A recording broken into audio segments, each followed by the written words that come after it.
Hi, everybody. Jeff Hopper back with Tracy Hanson in California and Michigan and Yeah. wherever you are. With this amazing what Zoom has allowed us to be able to do in terms of communicating, but we are able to be with you, and that's the best thing about today.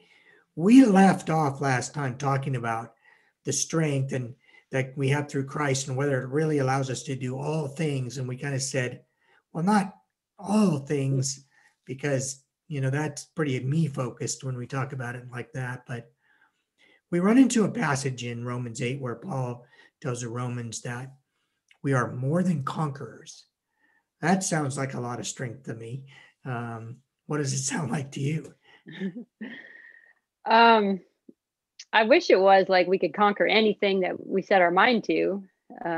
But I think when I kind of looked up that word and to see what it meant more, and it's more about surpassing victory. Yes. Yeah, and so instead of like being the strong and warrior type person, I started thinking about like what does it look like to surpass victory? Like it may not me winning the tournament at the end of the day, but maybe there's a victory along the way. Yeah. And we come to victory as well in the end, for sure. So no matter what life throws at us in the end, through Christ, we will have eternal life and we'll have conquered everything that's thrown at us. So that's pretty significant. Yeah. Boy, we're skipping right past all the golf stuff today, Tracy. Oh, come on, let's come back to golf. Well, golf is a funny thing because it alternately allows us to think, I've got this figured out and I am, boy, from here, we're just going forward. And then we get punched in the stomach a little bit. But was there ever a time when you feel like you had you had the game beaten, you know? Well, you would think that I would say, well, yeah, when my first 63. Yeah. I had 5 birdies in a row. I was on cruise control. I felt a little nervous, but I completed the round. That was a victory to me. I felt like I conquered the course that day. Sure. But really what resonates more with me is in 94 I played in the Asian tour because I didn't earn my spot on the LPGA tour yet, and I was playing in Indonesia, and I was kind of up contending for the lead in the last round, but all of a sudden Emily Klein took off, on a rampage, and she had either a 4 or 5 stroke lead as we made the turn. So after nine holes left, I'm like way behind, and at that point, I'm starting to feel defeated and just want to give up. And I really actually still remember, and a friend of mine was caddy, or no, I had a local caddy, but something happened, and all of a sudden I think I had an eagle and 2 birdies coming in, and Emily didn't play bad. I just all of a sudden like had this epiphany Yeah. on the back nine, and ended up tying. We went to a playoff. First hole on the playoff, I hit it to 2 inches birdie. I won the tournament. Yeah. And so for me, what I want to say I conquered the game in far as like I shot 59, but what I conquered was allowing myself to feel defeated and succumbing to that defeat, Mhm. and that there was still more ahead that I could still attempt to do and to stay in the game, in essence. And so I didn't let the golf course beat me that day. I feel like I beat the golf course. Yeah. Yeah.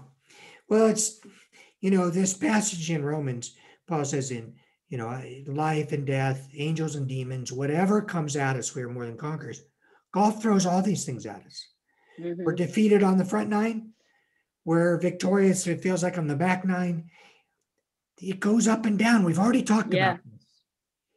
And yet we emerge more than conquerors through Christ. It's an amazing thing what he gives to us in the end, isn't it? Yeah, for sure. And I think he uses all those little moments of move backwards to move forward to move backwards.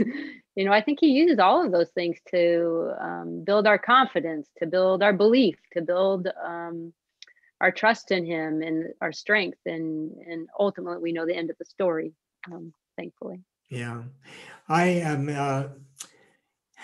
I'm one of these people who gets a little flummoxed when I'm watching on TV, and players played 15 holes and has gone from 3 under par to 7 under par, say, and they've taken the lead. But the guy who started the day at 6 under has only played 3 or 4 holes.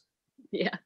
And we compare people at different stages to one another, and we try to say this one's ahead or this one's behind.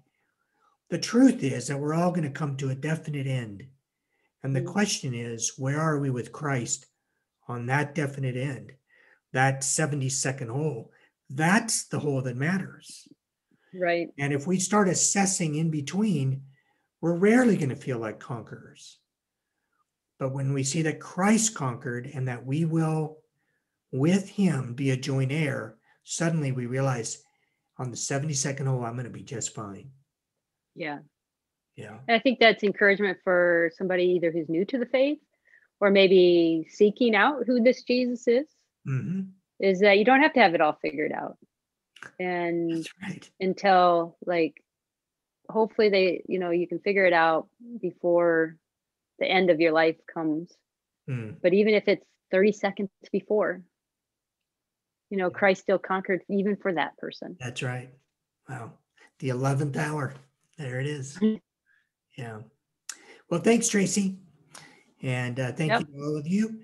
And we have one more in our series on all we've gained. And so we want to see you back next week when we wrap this up together.